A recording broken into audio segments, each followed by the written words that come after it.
Hello friends, welcome to my channel. आज की कहानी है सास हो तो ऐसी। बहू कहाँ मर गई? अंदर से आवाज़ आई। जिंदा हूँ माँ जी।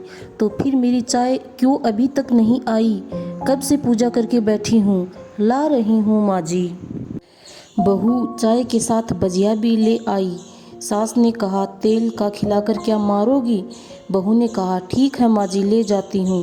सास ने कहा, रहने दे, अब बना दिया है तो खा लेती हूँ। सास ने भजिया उठाई और कहा, कितनी गंदी भजिया बनाई है तुमने।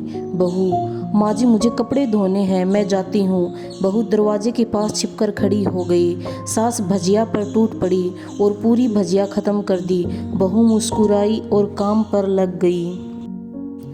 दोपहर के खाने का वक्त हुआ। सास ने फिर आवाज़ लगाई, कुछ खाने को मिलेगा? बहू ने आवाज़ नहीं दी। सास फिर चिल्लाई, भूखे मारोगी क्या? बहू आई, सामने खिचड़ी रख दी। सास गुस्से से, ये क्या है? मुझे इसे नहीं खाना, इसे ले जाओ। बहू ने कहा, आपको डॉक्टर ने दिन में खिचड़ी खाने को कहा है, खाना तो पड़ेगा ही। सास मुंह बनाते हुए, हाँ तू मेरी माँ बन जा। बहू फिर मुस्कुराई और चली गई। आज इनके घर पूजा थी। बहू सुबह 4 बजे से उठ गई। पहले स्नान किया, फिर फूल लाई, माला बनाई, रसोई साफ की, पकवान और भोज बनाया। सुबह के 10 बज गए। अब सास भी उठ चुकी थी। बहू अब पंडित जी के साथ भगवान के वस्त्र तैयार कर रही थी। आज ऑफिस की छुट्टी भी थी। उनके पति भी घर पर थे। पूजा शुरू हुई। सास चिल्लाती, बहू ये नहीं है, वो नहीं है। बहू दौड़ी दौड़ी आती और सब करती। अब दोपहर के 3 बज गए थे। आरती की तैयारी चल रही थी। पंडित जी ने सबको आरती के लिए बुलाया और सबके हाथों में थाली दी। जैसे ही बहू ने थाली पकड़ी, थाली हाथों से गिर पड़ी। शायद भोज बनाते हुए बहू के हाथों में तेल लगा था, जिसे वो पोंछना भूल गई थी। सारे लोग तरह तरह की बातें करने लगे। कैसी बहू है, कुछ नहीं आता, एक काम भी ठीक से नहीं कर सकती, ना जाने कैसी बहू उठा लाए, एक आरती की थाली भी संभाल नहीं सकती। उसके पति भी गुस्सा हो गए, पर सास चुप रही, कुछ नहीं कहा, बस यही बोल के छोड़ दिया, सीख रही है, सब सीख जाएगी धीरे धीरे। अब सबको खाना परोसा जाने लगा। बहू दौड़ दौड़ के खाना देती, फिर पानी लाती। करीब 70-80 लोग हो गए थे। इधर 2 नौकर और बहू अकेली, फिर भी वहाँ सारा काम बहुत ही अच्छी तरीके से करती। अब उसकी सास और कुछ आस पड़ोस के लोग खाने पर बैठे। बहू ने खाना परोसना शुरू किया। सबको खाना दे दिया गया। जैसे ही पहला निवाला सास ने खाया, तुमने नमक ठीक नहीं डाला क्या? एक काम ठीक से नहीं करती, पता नहीं मेरे बाद कैसे ये घर संभालेगी। आस पड़ोस वालों को तो जानते ही हो ना साहब, वो बस बहाना ढूंढते हैं नुक्स निकालने का।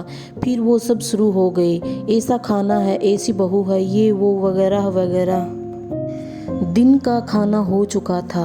अब बहू बर्तन साफ करने नौकरों के साथ लग गई। रात में जगराता का कार्यक्रम रखा गया था। बहू ने भी 1-2 गीत गाने के लिए स्टेज पर चढ़ी। सास जोर से चिल्लाई, मेरी नाक मत कटा देना, गाना नहीं आता तो मत गा, वापस आ जा। बहू मुस्कुराई और गाने लगी। सब ने उसके गाने की तारीफ की, पर सास मुंह फुलाते हुए बोली, इससे अच्छा तो मैं गाती थी जवानी में, तुझे तो कुछ भी नहीं आता। अब रात का खाना खिलाया जा रहा था। उसके पति के ऑफिस के दोस्त साइड में ही ड्रिंक करने लगे। उसका पति चिल्लाता, थोड़ा बर्फ लाओ, तो सास चिल्लाती, यहाँ दाल नहीं है। फिर चिल्लाता, कोल्ड ड्रिंक नहीं है, पापड़ ले आओ। इधर उधर आखिरी में उसके पति की शराब गिर पड़ी उसके एक दोस्त पर और बोतल टूट गई। पति गुस्से में 2 झापड़ अपनी पत्नी को लगाते हुए कहता है, जाहिल कहीं की, देख कर नहीं कर सकती, तुझे इतना भी काम नहीं आता। सारे लोग देखने लगे। उसकी पत्नी रोते हुए कमरे की तरफ दौड़ी। फिर उसके दोस्त ने कहा, क्या यार, पूरा मूड खराब कर दिया, यहाँ नहीं बुलाया होता, हम कहीं और पार्टी कर लेते। कैसी अनपढ़ गंवार बीबी ला रखी है तूने, उसे तो मेहमानों की इज्जत और काम करना तक नहीं आता। तुमने तो हमारी बेइज्जती कर दी। अब आस पड़ोस की औरतों को और बहाना मिल गया था। वो कहने लगी, देखो क्या कर दिया तुम्हारी बहू ने, कोई काम की नहीं है। मैं तो कहती हूँ अपने बेटे की दूसरी शादी करा दो, छुटकारा पाओ इस गवार से। सास उठी और अपने बेटे के पास जाकर उसे थप्पड़ थप्पड़ मारा और कहा, अरे नालायक, तूने मेरी बहू को मारा, तेरी हिम्मत कैसे हुई, तेरी टांग तोड़ दूंगी। उसके बेटे के दोस्त कुछ कहने ही वाले थे कि उसकी माँ ने घूरते हुए कहा, चुप, बिल्कुल चुप, यहाँ दारू पीने आए हो जबकि पता है आज पूजा है और तुम्हें पार्टी करनी है। कैसे संस्कार दिए हैं तुम्हारे माता पिता ने, और किसने मेरी बहू को जाहिल बोला। जरा इधर आओ, चप्पल से मारूंगी अगर मेरी बहू को किसी ने शब्द भी कहा तो। अरे पापी, तूने उस लड़की को बस इसलिए मारा कि तेरी शराब टूट गई। पापी, वो बच्ची सुबह 4 बजे से उठी है, घर का सारा काम कर रही है, ना सुबह से नाश्ता किया है ना दिन का खाना खाया है, फिर भी हंसती हुई सबकी बातें सुनते हुए, ताने सुनते हुए घर के काम में लगी रही। तेरे यार दोस्तों को वो अच्छी नहीं लगी। जूते से मारूंगी तेरे दोस्तों को जो कभी उन्होंने ऐसा कहा। उसके यार दोस्त चुपके से खिसक लिए। अब सास बहू के कमरे में गई और बहू का हाथ पकड़कर बाहर लाई। सबके सामने कहने लगी, किसने कहा था अपनी बहू को घर से निकाल के दूसरी बहू ले आना, जरा सामने आओ। कोई सामने नहीं आया। फिर सास ने कहा,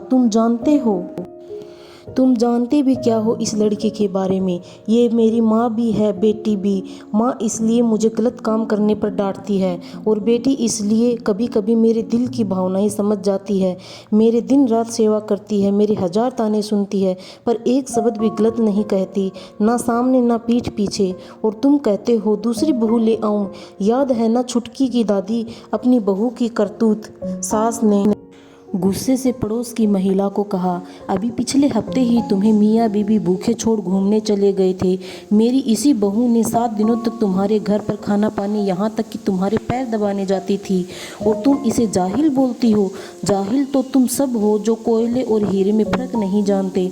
अगर आइंदा मेरी बहू के बारे में किसी ने एक लफ्ज़ भी बोला तो मुझसे बुरा कोई नहीं होगा, क्योंकि ये मेरी बहू नहीं, मेरी बेटी है। बहू सिसकियाँ लेते हुए फिर कमरे में चली गई। सास ने एक प्लेट उठाई और भोजन परोसा, बहू के कमरे में खुद ले गई। सास को भोजन लाते देखा तो बहू ने कहा, अरे माँ जी, आप क्या कर रही हो, मैं खुद ले लेती।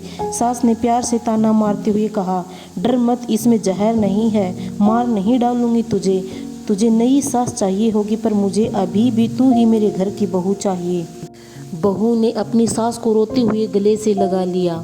सास भी रो दी पहली बार और कहा, चल खाना खा ले।